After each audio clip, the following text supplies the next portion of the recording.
What's going on, everyone? This is Alan with AA Sports, and I was going to make something like this video yesterday, but with the news of Hank Aaron passing, I decided not to do a video. So let's talk a little quick. It's been a shocker that already within the last 12 months, if you think back to last year, we have lost a total of 10 Hall of Famers in a matter of a 12-month period, which is insane. You know, we lost 6. MLB Network did the Lost Legends documentary. Then we lost one right after, at like the day after it debuted. And then already we've lost 3 Hall of Famers this year. And then, of course, arguably the home run king, as most people believe he still is, but arguably one of the top 5 best players of all time, Hank Aaron. It's unreal that, you know, all these Hall of Famers are leaving us.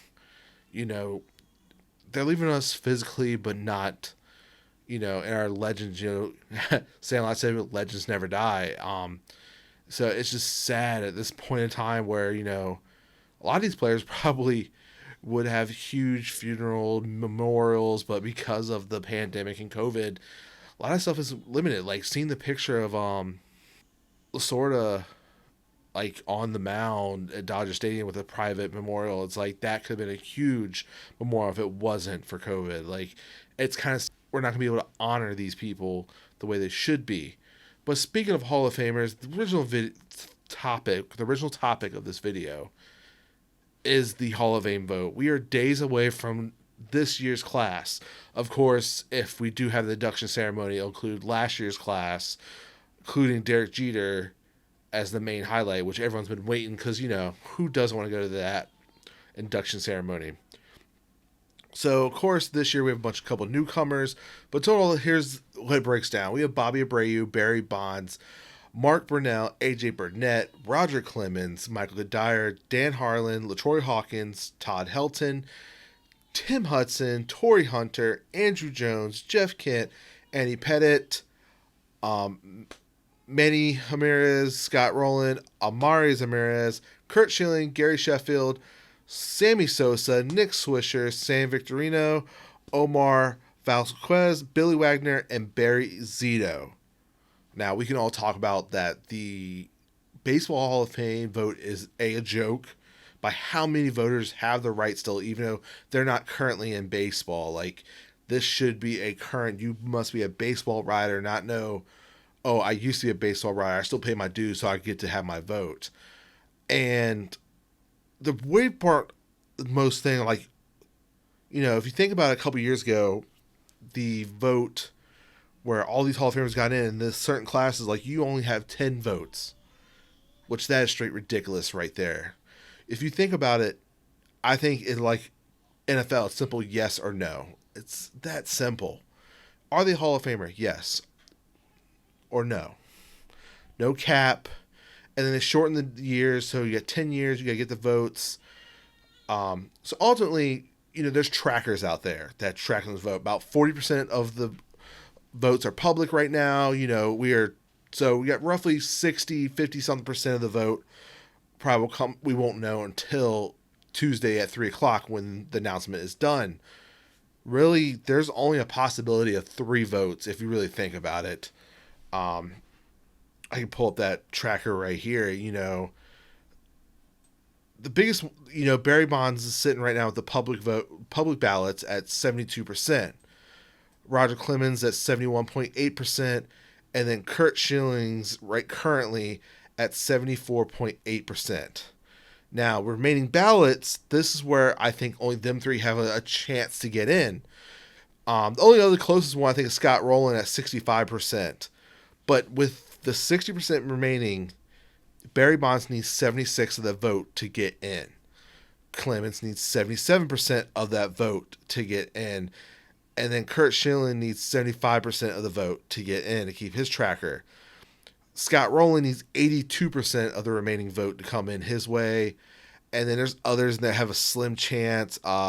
Like I think Andrew Jones needs 98% of the remaining vote. Like that is almost impossible probably to get. So if I remember correctly, there's no one's last year vote. All that's mostly. Oh wait, no, yeah, it's Sammy Sosa, Sammy Barry Bonds. They're all next year. Um, what disturbed me before I go, who if I had to vote, what I'd vote for, is on this tracker. They'll like how many people did all use all 10 of their votes. How many people did only 9 players, so on, so on, so on. What baffled me, there was 6 blank ballots that have been publicly known so far. So who knows what's going to be implemented? And of course, they uploaded as the vote gets known. There's no way that 6 people thought no one on this list deserves to be in the Hall of Fame. Let's get that clear. There's plenty of people who deserve to be in the Hall of Fame. But then there's only 1 player votes. There's 3, only 2 people appeared on someone's ballot. 3 player ballots, there's 16 of those people. Out of the known votes, I think there's like 100 and something known ballots right now. Only 35 used all 10 of their votes. Their opinion, but it's ridiculous that, I think less than 5, that's a little ridiculous in my eye. You got 21 for 5, 15 for 4. It's like, come on. 7, you had 14, 10 votes for 8 players, 19 for... So, of course, the most is all 10 at 35. So, the percentage of ballots of fewer of the full 10, there's only 21% of the known ballots have had all votes casted for players. Percent of ballots with 3 or fewer votes is 16%. That is disgrace. It really is. Like, this needs to be fixed soon. A lot of people are the older, generation. I understand people making, Barry Bonds and Clemens wait because of their late inning career with the PEDs. Everyone cheated at some point in their career. You've heard of spitballs and, the newest thing, with the sticky rosin and stuff like that. Everyone's going to find a way to cheat.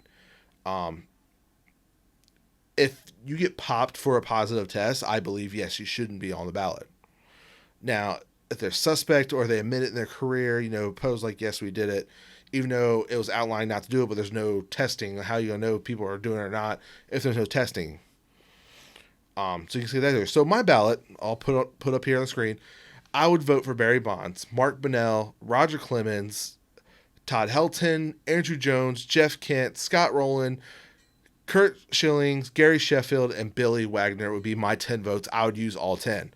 Yes, Bobby Bravey was a close for me. Torrey Hunter, I thought maybe. Manny Ramirez, it came real close, but this was the part, like 10 votes. A lot of people, Curt Schilling is the off the field issues. This is about baseball, not off the field baseball.